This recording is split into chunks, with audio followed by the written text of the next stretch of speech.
In a circular path, the radii of two concentric circles are 56 and 49 meters. Find the area of the circular path.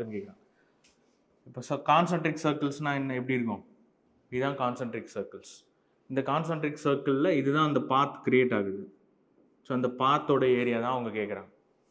அப்போ என்ன பண்ணலான்னா, அந்த circular பாத்தில் radii of two concentric circles அவங்களே கொடுத்துருக்காங்க. அப்போ நீங்கள் என்ன பண்ணலான்னா, ஒரு சின்ன சர்க்கிளுக்கு 49 மீட்டர்ஸ் அப்படின்றது ரேடியஸ்னால், அடுத்து பெரிய சர்க்கிளுக்கு என்ன 56 மீட்டர்ஸ். இது மொத்தமாக இதுதான் அவங்க கொடுத்தாச்சு. இப்போ இது ரெண்டுத்தையும் நீங்கள் மைனஸ் பண்ணிங்கன்னா உங்களுக்கு என்ன வரும்? இப்போ பெரிய சர்க்கிள் பை ஆர் ஸ்கொயர், பெரிய சர்க்கிளுக்கு ஃபார்முலா, சர்க்கிள் ஃபார்முலாவே ஏரியாவுக்கு என்னென்னா பை ஆர் ஸ்கொயர் தான், minus pi small R square, differentiate பண்ணுறதுக்காக, சின்ன சர்க்கிள் பெரிய சர்க்கிள் அப்படின்றதுக்காக. ஓகேவா? இப்போ காமனாக எடுத்தோம்னா pi R square minus R square, A square minus B square formula இருக்கு இல்லையா? அப்போ pi into R plus R into R minus R வந்துருச்சா?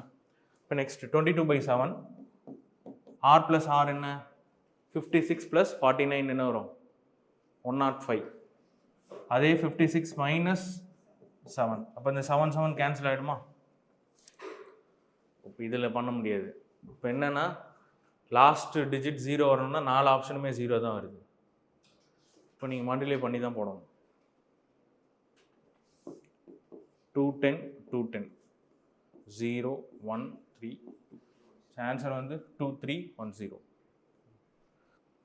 இதை நீங்கள் எழுதி வச்சுக்கலாம். Area of a concentric circle formula இதான், pi into R plus R into R minus R.